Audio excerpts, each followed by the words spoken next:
Like, share, serial ಮೊದಲಿಗೆ subscribe. ಹರಿಕತೆ ಹೇಳೋರ ಹತ್ರ ಆ ಕ್ವಾಟ್ಲೆ ಬಂದ್ಬಿಟ್ಟು ಅಜ್ಜಮ್ಮನ ಬಗ್ಗೆ ನೀನು ಚೆನ್ನಾಗಿ ಹಾಡು ಪದ ಕಟ್ಟಿ ಹಾಡು ಹೇಳಬೇಕು, ಅವರು ಚೆನ್ನಾಗಿ ಬಾಳಿ ಬದುಕ್ತವ್ರು ಅಂತ ಹೇಳಿದ್ದಕ್ಕೆ ಅದನ್ನೆಲ್ಲ ನಾನು ನೋಡ್ಕೊತೀನಿ, ಗಂಟ್ಲು ಒಣಗ್ತೈತೆ, ಕುಡಿಯೋಕ್ಕೆ ಏನಾದರೂ ವ್ಯವಸ್ಥೆ ಮಾಡು ಅಂತ ಹೇಳಿ ಹರಿಕತೆ ಹೇಳೋ ಅಜ್ಜಮ್ಮ ಹೇಳ್ತಾಳೆ.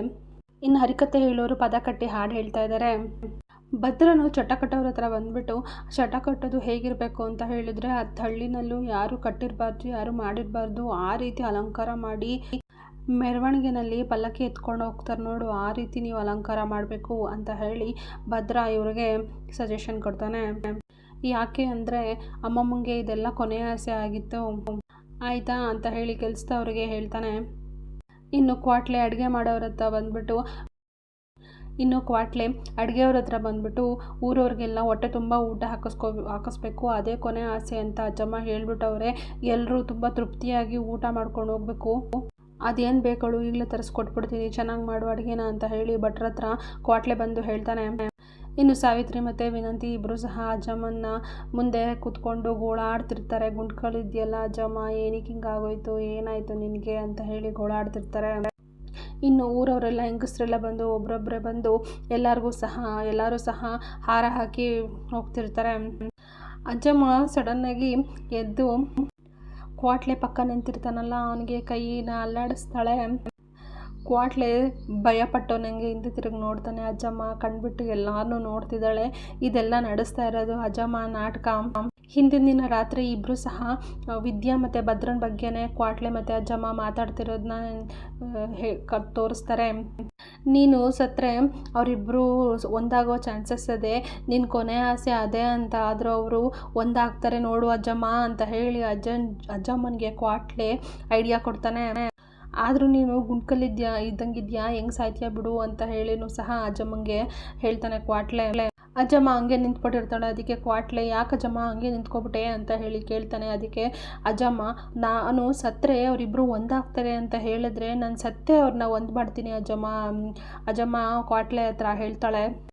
ಅದಕ್ಕೆ ಕ್ವಾಟ್ಲೆ, ಅಜ್ಜಮ್ಮ ಅದೇನು ಮಾತು ಅಂತ ಹೇಳ್ತಿದ್ದಿ, ನಾನೇನೋ ತಮಾಷೆಗೆ ಅಂತ ಹೇಳಿದೆ, ನೀನು ಅದನ್ನು ಸೀರಿಯಸ್ ಆಗಿ ತೊಗೊಬಿಟ್ಟಿದ್ಯಲ್ಲ, ನೀನು ಸತ್ತೋಗ್ತೀನಿ ಅಂದರೆ ಹೆಂಗೇಳು, ಲೇ ಕಳ್ಳನ ಮಗನೇ, ನಾನು ಯಾಕಲ ಸಾಯ್ಲಿ, ನಾನು ಇನ್ನು ಮರಿಮೊಮ್ಮಗನ ನೋಡಿ ಎತ್ತಿ ಆಡಿಸ್ಬೇಕು ಅಂತ ಆಸೆ ಇಟ್ಕೊಂಡಿದ್ದೀನಿ, ನಾನೇನು ಈಗಲೇ ಸಾಯೋದಿಲ್ಲ, ನಾನು ಸತ್ತು ಮೇಲ್ಗಡೆ ಹೋದರೆ ನೆಮ್ಮದಿಯಾಗಿರೋಕ್ಕಾಗತ್ತಾ, ನನ್ನ ಕಣ್ಣು ಮುಂದೆಗಟ್ಟೆನೇ ಅವರಿಬ್ಬರು ಒಂದಾಗಿರೋದನ್ನ ನಾನು ನೋಡಬೇಕು ಅಷ್ಟೇ ಅಂತ ಇಲ್ಲಿ ಹೇಳ್ತಾನೆ. ಅದಕ್ಕೆ ಕ್ವಾಟ್ಲೆಗೆ ಕನ್ಫ್ಯೂಸ್ ಆಗೋಗುತ್ತೆ. ಏನು ಹೇಳ್ತಿದ್ಯಾ ಅಜ್ಜಮ್ಮ, ನಂಗೆ ಒಂದು ಅರ್ಥ ಆಗ್ತಿಲ್ಲ ನೀನು ಹೇಳ್ತಾ ಇರೋದು ಅಂತ.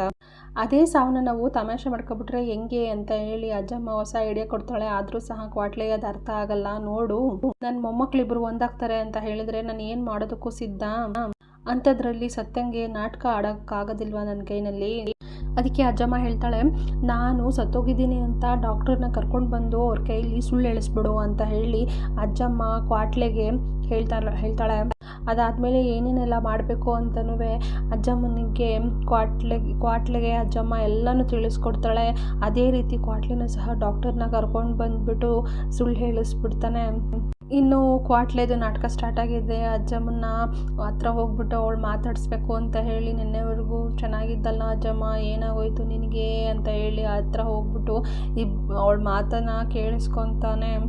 ಅದಕ್ಕೆ ಅಜ್ಜಮ್ಮ ಹೇಳ್ತಾಳೆ, ಏನಿಲ್ಲ ಇದು ನಾನು ಸತ್ತ ಮೇಲೆ ಇದೆಲ್ಲ ಮಾಡಿ ಅಂತ ಹೇಳಿದ್ದೆ, ಇವನು ಇಷ್ಟೊಂದು ಜೋರಾಗಿ ಎಲ್ಲ ಮಾಡ್ತಾವನೆ, ನಾನು ಹೇಳಿದ್ನೆಲ್ಲ ಚಾಚು ಚಪ್ತೆ ಮಾಡ್ತಾವನೆ ಅಂತ. ಅದಕ್ಕೆ ಕ್ವಾಟ್ಲೆ, ನಿನ್ನ ಮೇಲೆ ಪ್ರೀತಿ ಎಷ್ಟಿದೆ ಅಂತ, ಅದಕ್ಕೋಸ್ಕರನೇ ಎಲ್ಲನೂ ಚೆನ್ನಾಗೇ ಮಾಡೋರಲ್ಲ ಅಜ್ಜಮ್ಮ ಅಂತ ಹೇಳಿ ಅಜ್ಜಮ್ಮನಿಗೆ ಹೇಳ್ತಾನೆ ಕ್ವಾಟ್ಲೆ. ಇನ್ನು ಎಲ್ಲೋ ನನ್ನ ಮೊಮ್ಮಗಳು ಬಂದಿಲ್ಲ ಅಂತ ಹೇಳಿ ಕೇಳ್ತಾಳೆ. ಬರ್ತಾ ಇದ್ದಾರೆ, ವಿಷಯ ತಿಳಿಸೋರೆ, ಬಂದ್ಬಿಡ್ತಾರೆ, ಸುಮ್ಮನೆ ಸೈಲೆಂಟಾಗಿ ಕೂತ್ಕೋ, ನಿನ್ನ ಕಾಟ ತಡೆಯೋಕ್ಕಾಗಲ್ಲ ನನಗೆ ಅಂತ ಹೇಳಿ ಅಜ್ಜಮ್ಮನಿಗೆ ಕ್ವಾಟ್ಲೆ ಬೈತಾನೆ. ಇನ್ನು ಕೆಂಪಿ, ಅಕ್ಕ ಇದೇನೇ ಹಿಂಗಾಗೋಯ್ತು, ನೆನೆ ತಾನೇ ಬಂದಿದ್ದೆ ಕಾಫಿ ಕುಡಿಯೋಕ್ಕೆ ಅಂತ, ಕೆಲಸ ಅಂತ ಹೇಳಿ ಅರ್ಜೆಂಟಾಗಿ ಹೊಂಟೋಗಿದ್ದೆ, ನೀನು ಹಿಂಗೆ ಹೋಯ್ತೀಯಾ ಅಂತ ಹೇಳಿದರೆ ನಿನ್ನ ಜೊತೆ 1 ಗಂಟೆ ಮಾತಾಡಿಕೊಂಡು ಕಾಫಿ ಕುಡ್ಕೊಂಡು ನಿಧಾನಕ್ಕೆ ಹೋಯ್ತಿದ್ನಲ್ಲ ಅಂತ ಅವಳು ಬಂದು ಹಾರ ಹಾಕಿ ಗೋಳಾಡ್ಕೊಂಡು ಕೂತ್ಕೊತಾಳೆ. ಮತ್ತೆ ಪಕ್ಕ ನಿಂತಿರೋ ಕ್ವಾಟ್ಲೆಗೆ ಅಜ್ಜಮ್ಮ ಕೈಯಲ್ಲಿ ಸನ್ನೆ ಕೆರಿತಾಳೆ. ಮತ್ತೆ ಬಂದು ಟವಲ್ ಮುಚ್ಕೊಂಡು ಮಾತಾಡ್ತಿರ್ತಾನೆ. ಲೋ ಕ್ವಾಟ್ಲೆ, ನಾನು ಎಲ್ಲನೂ ನೋಡಬೇಕು, ಕೂಲಿಂಗ್ ಗ್ಲಾಸ್ ತಗೋಬಾ ಅಂತ ಹೇಳಿರಲಿಲ್ವಾ, ಏನೆಲ್ಲ ಮಾಡಿದೆ ಅದು ಅಂತ. ತಂದಿದ್ದೀನಿ, ಹಾಕ್ತೀನಿರು ಅಂತ ಹೇಳಿ 10 ಅಂಗಡಿ ಹುಡುಕ್ಬಿಟ್ಟು ಕೂಲಿಂಗ್ ಗ್ಲಾಸ್ ತಂದಿದ್ದೀನಿ ಅಜ್ಜಮ್ಮ ನಿನಗೋಸ್ಕರ ಅಂತ ಹೇಳಿ ಕೂಲಿಂಗ್ ಗ್ಲಾಸ್ನ ಅವನ ಕಣ್ಣಿಗೆ ಅಜ್ಜಮ್ಮನ ಕಣ್ಣಿಗೆ ಕ್ವಾಟ್ಲೆ ಹಾಕ್ತಾನೆ. ಭದ್ರ ಆವಾಗ ಹಾಕಕ್ಕೆ ಬಿಡೋದಿಲ್ಲ.